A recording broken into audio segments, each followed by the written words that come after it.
Welcome to Tales from the Fandom, a podcast that brings a special guest out of the multiverse and straight to you. And now your host, David Ginsburg. Hey everybody, welcome to the latest episode of Tales from the Fandom. I am so happy to have Brett Stewart of Movie Go Round podcast guest hosting with one of his co-hosts of that podcast, Nicole Davis, as the guest, where they are doing a wonderful deep dive into Terry Moore. And if you don't know who he is or what he does, please be sure to listen. The entire episode is solely focused on him, and it is really good. So I just wanted to say thank you to Brett and to Nicole and to everyone else. Definitely check out Movie Go Round podcast. The links are in the show notes. And thank you again, Brett, for doing this for me for this month. Thanks a lot. Hello, everyone. My name is Brett Stewart, and you are listening to Tales from the Fandom. And I'm not your host. At least I'm not your regular host. I'm sitting in for David Ginsburg, one of my favorite podcasters, and also one of my favorite friends in the podcasting community. Throughout this month, David has handed over the reins to folks like me to guest and host this wonderful program, and I couldn't be more honored to do it because Tales from the Fandom is a show that I love to listen to as a fan. I am a fandom fan of the Tales from the Fandom. That's 5 words fast. But it's exciting to be in the hot seat here for a second time, really, because I was a guest at one point on this program. But with me, I brought a guest to talk about a fandom. I'm so excited to have Nicole Davis with me. She's a really superb podcaster who co-hosts Movie Go Round, a show that coincidentally I co-host. Nudge, nudge. You should listen to it. Shameless self-promotion. Nicole is a lifelong fan of all sorts of rad franchises and authors and comic books and so much more. But today, we're here to specifically talk about a series of comics Nicole loves. Nicole, how are you doing? I'm doing very well this evening, Brett, and I am very excited to hopefully bring more awareness to one of my favorite comic writers and artists. And that's one of the things we're really going to talk about, is that I'd never heard of this man before, and more so, he self-publishes a ton of stuff, and all this stuff seems to kind of be in its own little independent realm of awesomeness. I'm really excited to talk about it. And this guy is Terry Moore. Tell me a little bit about, first of all, like, who Terry Moore is. Like, explain it for a listener who has never heard of this guy, because most of them probably haven't. Terry Moore came somewhat later than some to the comic book industry. He had other jobs beforehand, decided to try to make a living with his art in the 90s. And in 1993, he launched an independent comic book, a miniseries called Strangers in Paradise. And had, 3 comics that sold very well, and he went into a second series, and then that lasted for I believe it was like 12 or 14 issues, and then had a third extremely long running series. He published 107 issues of Strangers in Paradise in total, and at one point somewhere in the middle there he hopped over to Homage Comics, run by Jim Lee, and was with them for only like 8 issues, and then he realized that he liked self-publishing a lot better and took it back to Abstract Studios, which is his comic book publisher out of Houston. And he, Strangers in Paradise ran for like 14 years. And one of the ads for Strangers in Paradise in the back of one of the comics that I read, and we'll get into that series later, there's a Neil Gaiman quote where he's like, "Strangers in Paradise is life." Like, if you want to learn about relationships and love and lost, read this comic book series. Yes. What most people don't know about love, sex, and relations with other human beings would fill a book. Strangers in Paradise is that book. Oh my gosh, you had the quote ready to go. I love it. On the back of the... I suppose it's got to be your back quote, right? That's got to be your jacket quote when Neil Gaiman calls you. Well, Kevin Smith's on the next one. Really? Yes, that's when people say romance comics are dead, I shove an SIP graphic novel into their hands. Wow. Michigan Daily. SIP is beautifully drawn with a compelling storyline and characters that feel so real that emotions virtually leap off the page. I feel like Neil And Gaiman and Kevin Smith are like some of the highest accolades yes, you could get as a geek, right? yeah, Like you've done they're well. fans. That's so So cool. Now, one thing that really blows me away about Terry Moore is you mentioned he is self-published, and yes. it's so scrappy in an amazing way because you'll read a comic that's really beautifully done. The art is fantastic. The plot and the story is exquisitely well written. And you'll get to the end of it, and it's like, and here's my Gmail address. And he has his Gmail address on the back of it. Like Yeah. you're just reading this off some dude's Kickstarter.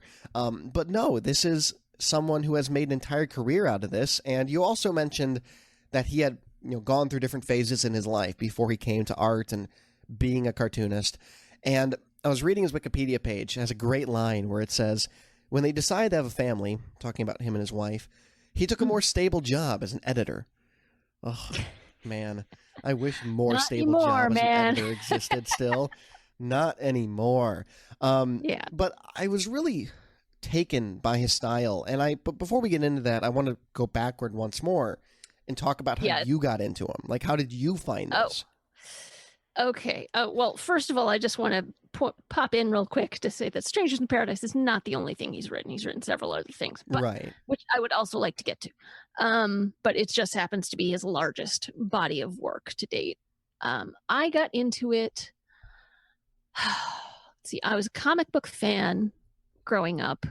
As a teenager, mostly Marvel. I was mostly a make mine Marvel sort of girl. Very heavily into the X-Men and anything mutant related sort of thing. And then I started looking into graphic novels in general. And I can't remember where it was, but it was somewhere before I started having kids. I discovered the joy that graphic novels are something that are easy to tote around and pick up and enjoy the story, and they're a little more sturdy than actual comic books to carry about. And I discovered something called Strangers in Paradise High School, which was actually just like this one-off thing that Really? Terry Moore did, where it's sort of a flashback to his two central characters' high school lives, and this is where they met and they became really good friends, and then one of them leaves to go off, and so it's just this short chronicle of a few episodes in their high school lives. And I was just like, it was extremely well drawn. I love his style. I think it's beautiful, and it's very well suited to black and white, which is the vast majority of what he publishes in. And it was funny. I loved his sense of humor, but there's also drama to it. Something terrible happens to one of the characters, and that's why she decides to leave town. And he writes incredibly well. And I was stunned to discover that Terry Moore was not female, because he writes female characters with this incredible depth and astute perception of how women have to deal with the world, with just sexism in general, and even to little things like being too short to reach some stuff sometimes, or being expected to be a certain size, or just emotional dealings with your friends and your parents, and how complicated your relationship with your mother can be, how complicated your relationship with food can be. And I mean, this was just from the high schooler's point of view, and I decided to go looking for his other work, and was both sad and then happy to discover that the rest of his stuff is this ongoing series about the two main characters as adults. And then there are other significant characters that are added in as the series goes along, and it becomes this crime story and a love triangle, and then like a love rectangle, and then a love really funky shape, because it's like two of them in love with one person and everybody's okay with that. And So it's love and sex and relationships and death and crime and punishment and karma, and he experiments with going forward in time and giving you a flash forward to what their lives are like in middle age, and then bringing you back to their mid to late 20s, which is where most of the series takes place. And he's just so sharp that he captures so much about the general experience of being female, even though he's being extremely specific, which is something which I wish more writers would get. A lot of media of various sorts tries to appeal to as broad an audience as possible. Right. And by doing that, you really dilute your characters and they become impossible to identify with because they're not real people anymore. So by being specific, you can identify with the person, and that contrarily, life experience, I think, too. Yeah, and that sort of contrarily makes it universal, because then everyone can Right. identify with them, because you're drawing your characters so well in both a physical and metaphorical sense. I'd be curious how he does harness stories from a female perspective so remarkably well. And that's one thing I noticed right away, is that, the main characters in the one that I read, Rachel Rising, are all female characters. I was flipping through the backs of the comics, and it would say, like, How to Draw Female Characters by Terry Moore. Like, he has drawing books on how to draw female characters. Like, this is something he has put a significant emphasis in his career on doing. And is it just a guy that really listens to his wife? Like, is he just paying very close attention? He knows that she can't reach the top shelf and things like this. Because seriously, like, you are right. There are so many male authors who can't quite nail the female experience or the minority experience or what have you. Right. And there's so many male comic book artists who believe that anti-gravity boobs exist. They are always the same shape, no matter what position the woman is in. And he does not. He pays attention to what gravity does and how people sit and how their shoulders tilt in a different way. And he does, yeah. He's very observant. And I mean, he was honest. I have something called the Strangers in Paradise Treasury Edition, which is sort of an annotated sketchbook and explanation of some of his early stuff, where he writes about what he made and why he made it the way he did. And he decided to kick off, his first series using mostly female characters. He says, frankly, because he preferred drawing women to men. So that's why he went with that. And I think he discovered that he was really good at it. And I've met Terry Moore at conventions a couple of times. I have not. I hate to say it, I was so starstruck, even though he's the least assuming person you've ever met in your life. He just looks like your friend's dad. Yeah. He's slender. He's got glasses. He's balding. He's very, he draws himself into his work a lot of the time, and it's always like the wimpiest guy in the room is how he portrays himself. And so I don't know him well personally, but he strikes me as the type of man who is, he's very kind. He has a lot of female friends because he actually listens to women and empathizes with them and believes in the value of friendship over pursuit of sexuality 24/7. Which is not saying that all men do. I'm just saying that it's a much more common denominator in comics, I think, in a lot of cases, or at least the way, you may say that you're empathetic toward female characters and you want to empathize with the female experience, and yet most of your female characters act like men and have little thought bubbles that make them seem to be thinking maybe more like men, and they all have these impossible bodies, and maybe you should rethink what you're doing if you think that that's the female experience. Right. Now, one thing I want to talk about He's got is, it, you know. so I read the first 3 volumes of Rachel Rising, which is, Yes. a couple hundred pages of, the first 15 or 20 issues of this comic series that he did. I think there's 8 volumes Yeah. total, 7 or 8. There's 7 volumes total. It's definitely his darkest work. It is really dark, and I love it. Like, I am going to finish it beyond the show, and that's impressive because, as a good host, I went and did my homework, and I didn't know if it would be something I'm into or not. But this is one of those few things I'm going to come away from a show and actually enjoy in my personal life because it's really good. And one thing I did notice about Rachel Rising was that our 2 main protagonists that we have Jet and we have Rachel. And everything about their experience together as these close female friends is so authentic and real. It just feels like you're reading people bantering and annoying each other.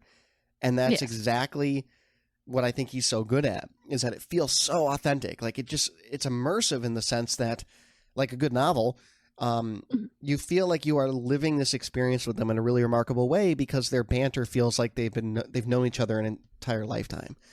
And Yes. I think that's what's amazing about it. And then additionally, like a lot of females in comics, in my experience, you're right. Like there's the anti-gravity boobs, there's the, ridiculously unrealistic body types. And like, they're none of that. They just look like normal women, like everyday Yes. women. And I think that is a very appealing aspect of it to me as well. And I think above all, I really just love that, like, the devil's here and there's like demons and an angry ass witch. And like, there's some mean stuff going on in this comic, and I'm here for it. When a man gets his head cut off by an elevator, I'm here for it. Yeah. By a Rachel little girl. Rising. The whole, oh boy, wait till you learn more about Zoe. Rachel Rising is essentially about a woman who wakes up dead and has to solve her own murder and figure out why she's up and walking around and why people are dying at sort of an alarming rate for the small town that she lives in.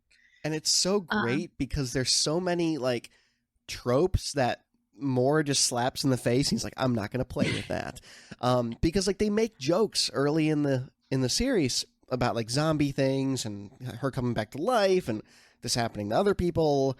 There's like a detective looking into all these deaths all of a sudden. And of course, putting them on a map is the exact pentagram shape, right? Like there's all these of course, really tropey things.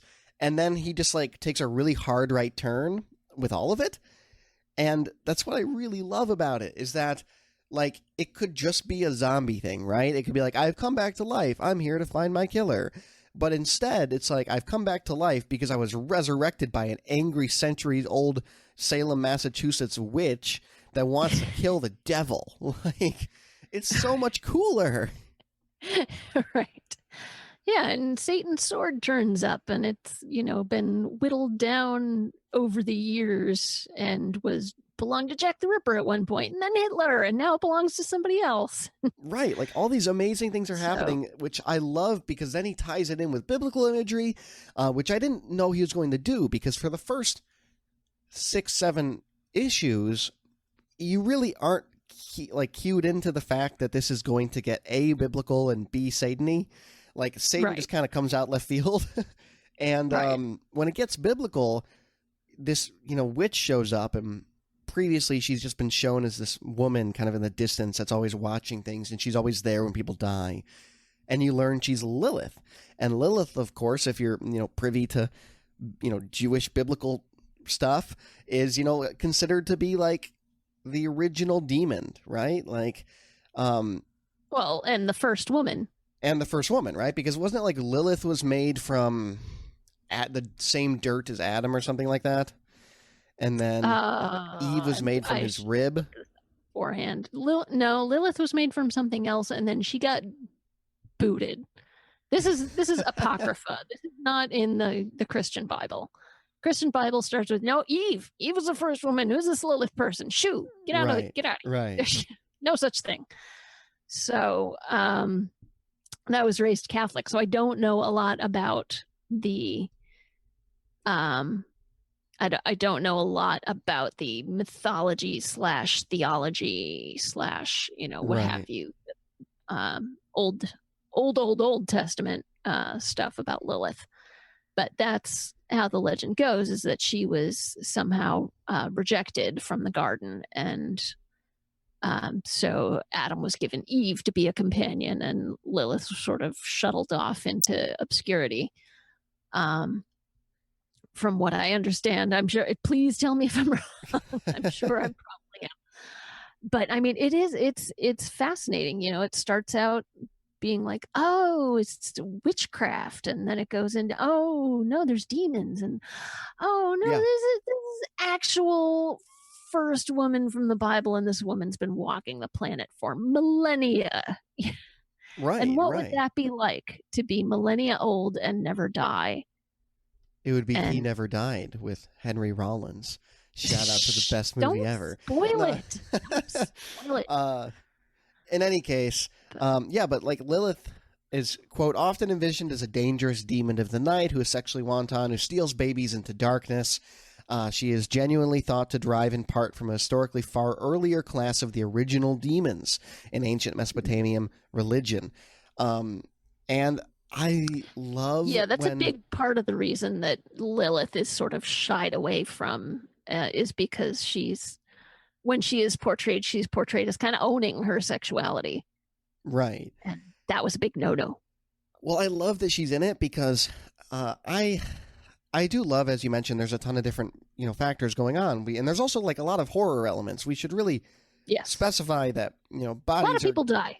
Yeah, a lot of people have died. Like, there's gruesome bodies getting cut open, and people are getting hurt. And demons, snakes are coming out of people's mouths, which I believe is a biblical thing as well. Lilith, and going the into snake people's in the garden, mouths. going into people's mouths In a really unsettling fashion. Yeah, at a very rapid rate. And there's a lot of things going on in this.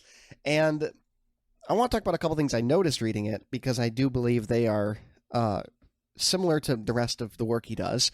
And you mentioned he does all of his work, or most of his work, in black and white.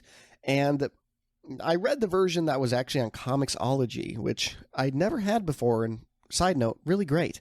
You can zoom in on panels and just flip, and like it'll go from panel to panel automatically. It was pretty rad.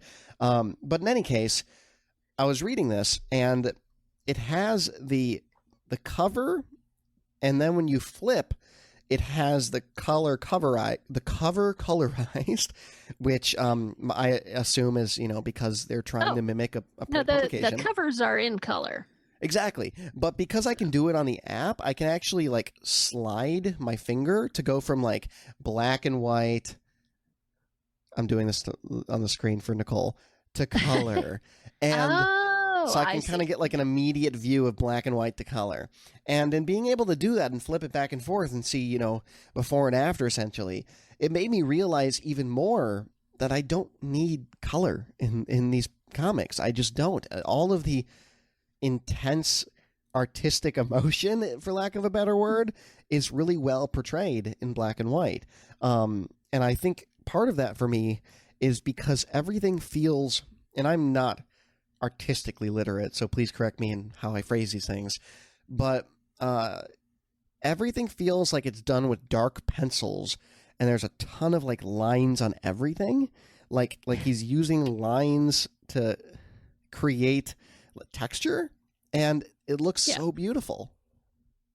Yeah, his line work is very fine. When he started out doing Strangers in Paradise, it was much heavier line work. It was much more, it was a little more cartoony. Everything was kind of rounded, and he has gradually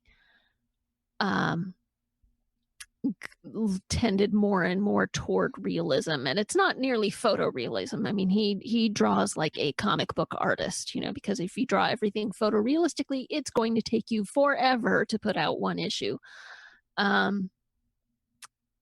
But he does have some very fine line work. He's got some fine detail. And he puts little things in the background sometimes that are almost Easter eggs, just little things that you can notice and go like, oh, look at that, and it's making the world really vivid, so you can feel like you live in it too while you're reading the story and being a part of it. To me, reading his work is like watching a really absorbing movie where you feel almost like you're walking around with the characters and you're just this silent companion going around and seeing what they see and experiencing what they do, and you just don't get to talk. So, Right. Well, and one that's thing, what reading his stuff is like for me. I find it yeah, very immersive and entertaining, and even the dark is darkest stuff like Rachel Rising. There's a lot of humor thrown in. a I mean, that's ton. granted, a lot of it's dark humor, but Great humor nonetheless. Like the banter it's great. between Jet and Rachel is grade A banter.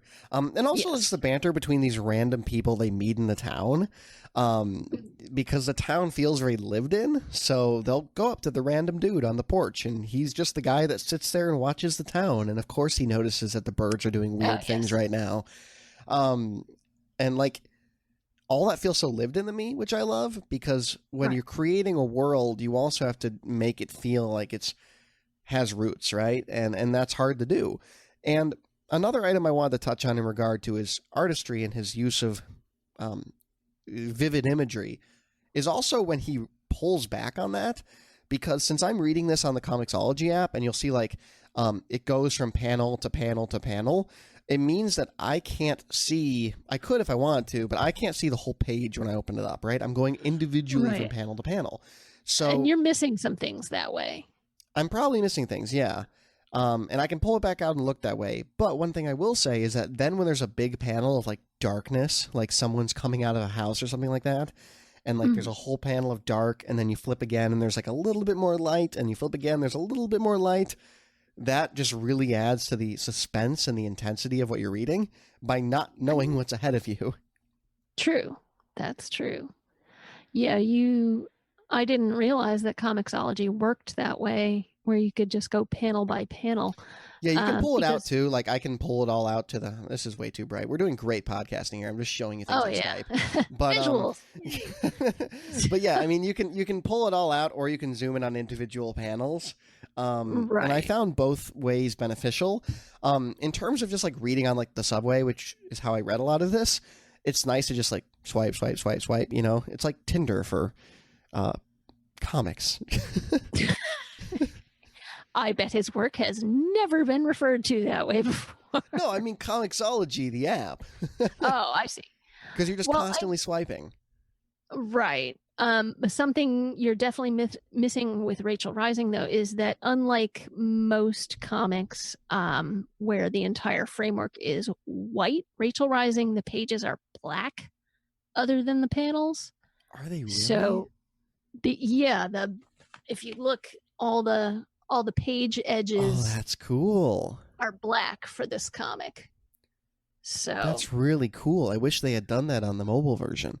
I would love to get physical copies of these. And also, it looks like the physical copies are really nice for a dude They are. self-publishing. they're super nice. They're very high quality. That's fantastic. And while we're talking about high quality, I do also want to touch more on his writing as well. We've talked about his artistry and his style, but you mentioned to me when I went into this that I'd be going into a guy who is not only a very fine artist, but also an incredibly good writer. And that is really what took me with Rachel Rising anyway, was there are comics I read, or even books or novels, really any sort of media you consume, that treats you kind of dumb. And it just, here's the plot. I'm laying it out for you on a silver platter. And Rachel Rising does not do that. You unfold little bits of it over and over, and it uses imagery in ways to confuse you. Early on in the comics, I'm not sure who's Lilith. I'm not sure who's Rachel. Like, there are visual things that are confusing as well as in the writing. And I think that that's beneficial to it because I have to sit back and think about what I'm reading and also figure out how this is moving forward and figure out what my theories are and how it's building up. And they're never right. And that makes it even more fun. And that's fantastic writing. You don't get a lot of that, like to the intensity of how he is writing. Right. Yeah. Just by virtue of its length, Strangers in Paradise kind of ambled a bit in places, and he was able to go explore on different tangents and then bring it back to the main characters. But yes, Rachel Rising, Echo, which is his science fiction series, and Motor Girl, which just finished this year, they're very carefully plotted. And you will find as you go through, there are going to be things that will be important later that you've come across in the early parts of the books. Right. And that's why it's extra nice to have the graphic novels, because then you can flip back and refer to it. I found myself being tripped by that a lot, that it wasn't easy for me to flip back. No, Rachel Rising, he circles back around a couple of times. He fills things in. He doesn't fill things in all at once. He'll give you some detail here, some detail there, and you get to put it together on your way through the story. And you can try to predict how it'll end. You will probably be wrong. So I was, he is very careful not to leave a lot of loose ends. There are some things that he leaves open, because why do you need that? Like you were describing this character of a guy who's on his porch all the time, watching the goings on of the town. And he's this very big man who wears only shorts and has this long black braid. He looks kind of like a Pacific Islander. I was just about to say, he looks like the What a Wonderful World guy that died a couple years back. Yeah, and he just sits there on his porch, and cold. You can see his breath. It's so cold out, but he's still out there with no shirt on, right, watching the world go by. And you never find out who this guy is. You only know that Rachel knows him and is kind of friends with him, and that's it. You never learn anything else about him, except that he has like either a wife or a girlfriend and a kid, and that's right. it. But you don't need to. He gives you the occasional bit of information. He makes some observations about Rachel. And, the first thing that people say upon her first coming back from the dead, after she's showered up and changed her clothes, she shows up places and people will say to her, "You're not Rachel." That was. I thought you were going to talk about her eyes, because every single person is like, your eyes look really messed up. Yeah, I'm not sure if they're supposed to be the way they're drawn. They're drawn basically as black with lighter colored irises. That was my interpretation, is her eyes look just kind of dead and void of color.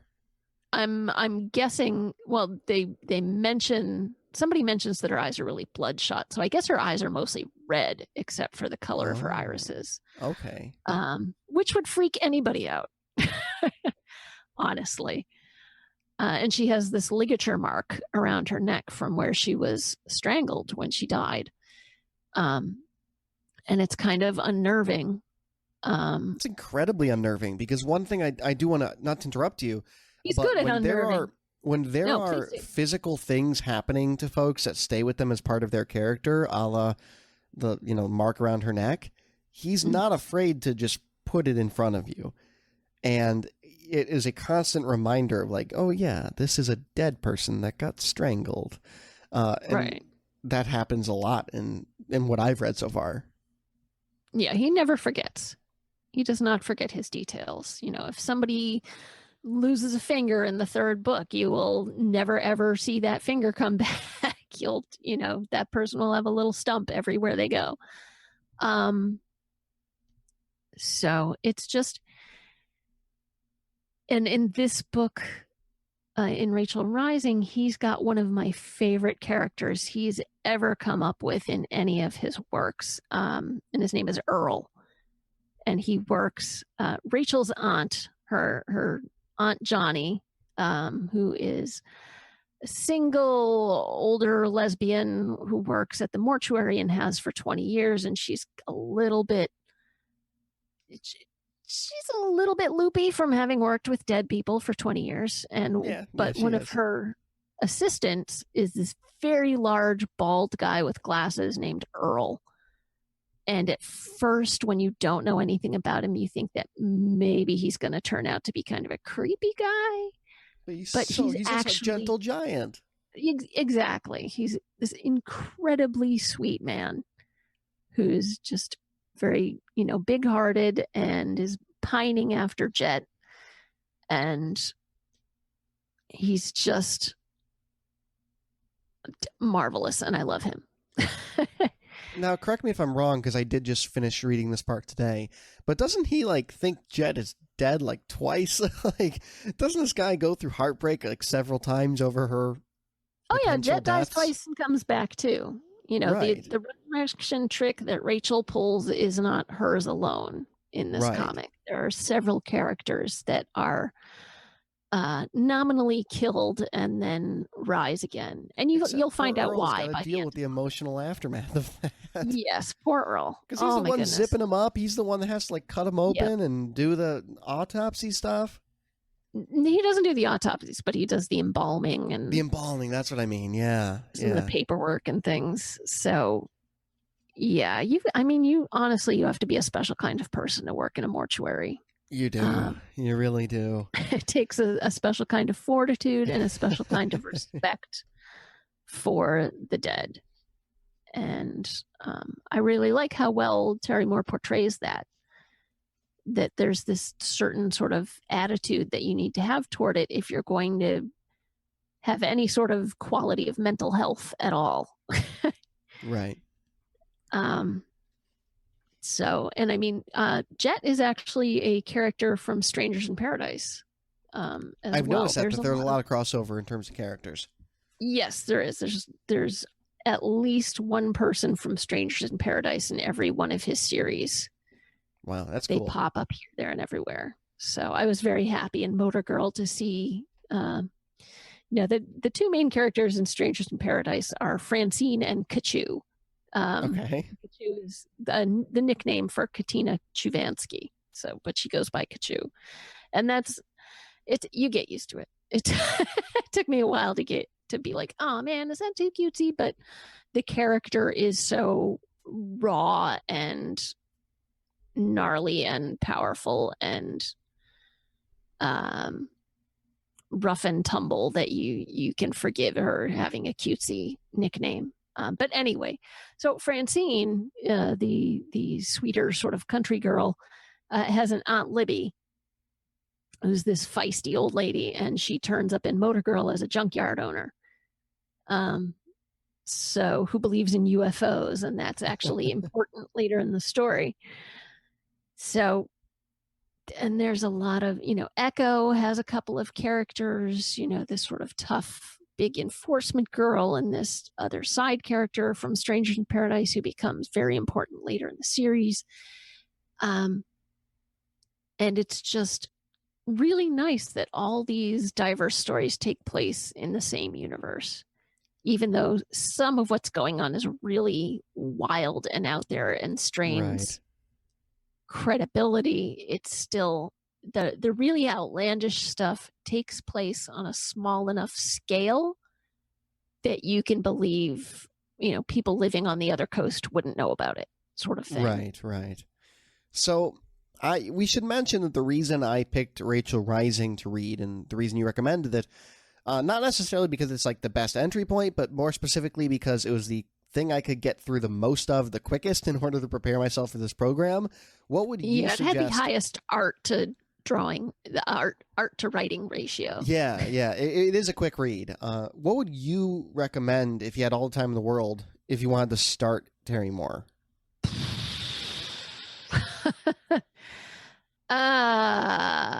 If you wanted, because at this point, if the listeners are still here 45 minutes into this, they hopefully would like to read something from this guy. Motor Girl is an easy starting point. It's a very limited cast of characters. The omnibus it's only a 10-issue series. So it's short, but it captures his sense of humor and some incredibly dramatic points he puts in. I mean, the main character is an Iraqi war vet who's suffering from PTSD, and you get flashbacks of her time in the war and what happened to her and why she's back home and why her best friend is an imaginary gorilla. So it's I'm going to read that. yeah, it's very it's a simpler entry point. It's not very complicated, but it's a simpler entry point. It's not complicated. It's just the Iraqi war vet with the gorilla imaginary friend. Right. But he's a complicated writer in a good way. Right. Of course, I'm going to recommend Strangers in Paradise. It's a long series. There's something called the pocketbook editions, which are widely available. You can get them through Amazon. You can get them through, I believe you can get them through the Abstract Studios website if you want. Yeah, he has all of his stuff available. Yeah, so if you want to purchase them directly from Terry Moore and know that, Jeff Bezos isn't going to get a cut of the profits, then you absolutely can do that. Or you can get them through your local comic book retailer. They can order them for you.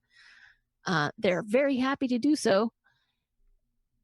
So there are 6 collected volumes that hold all of Strangers in Paradise, and I have read all of them probably at least 4 times. And what's the readability for you there? Why do you keep going back to it?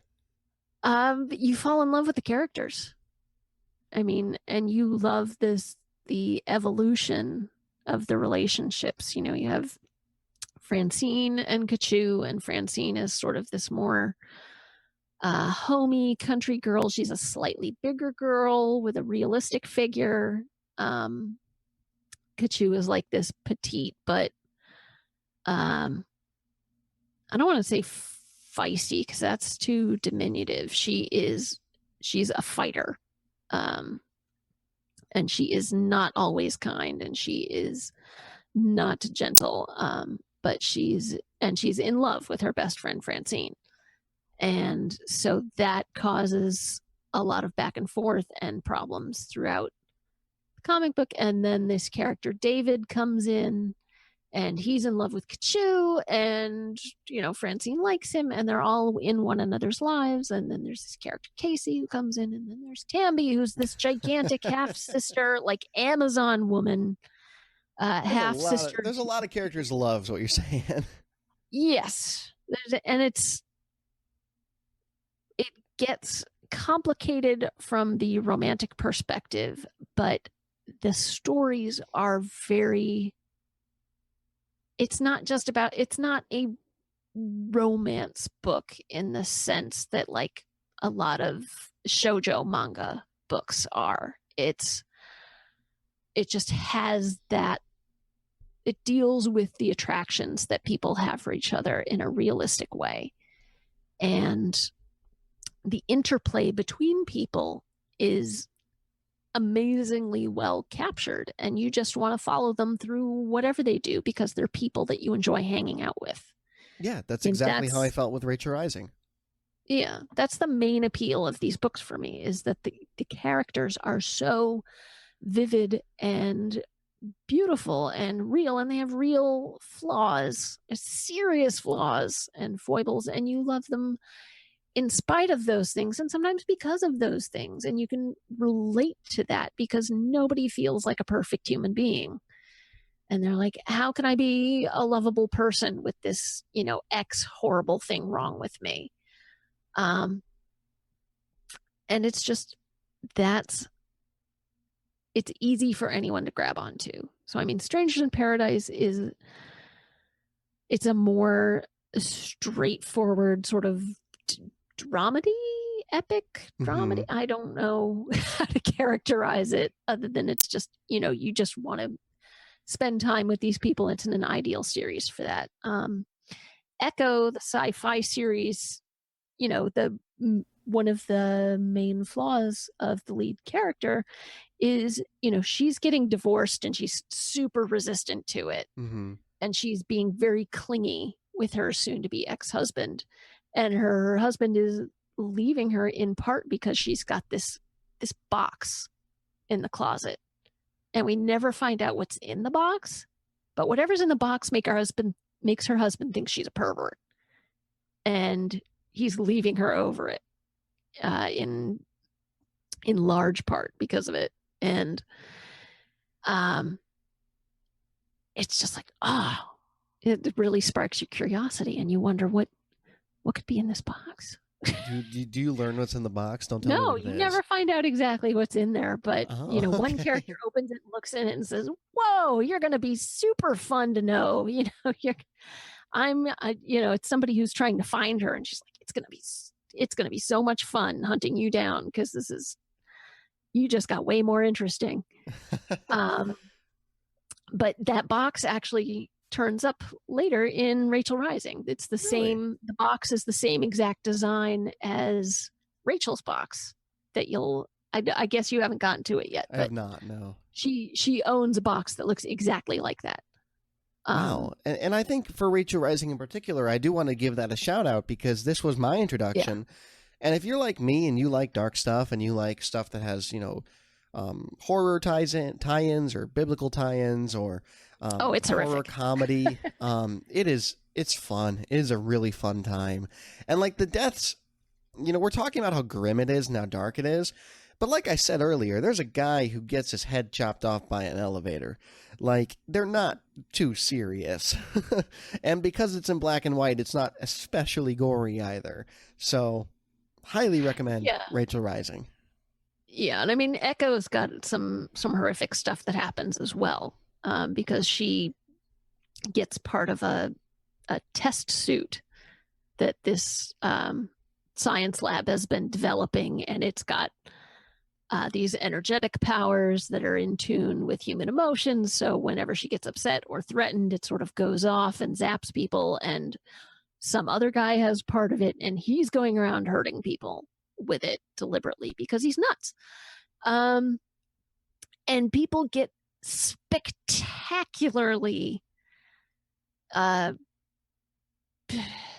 obliterated, destroyed, super extra murdered. There's just there's parts hanging off of people and shreds of flesh, and and you see all this detail. And fortunately, it's in black and white.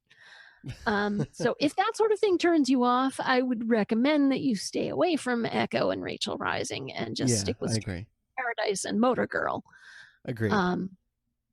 And he's recently done a 25th anniversary miniseries of Strangers in Paradise this year. So I'm looking forward to collecting all of that.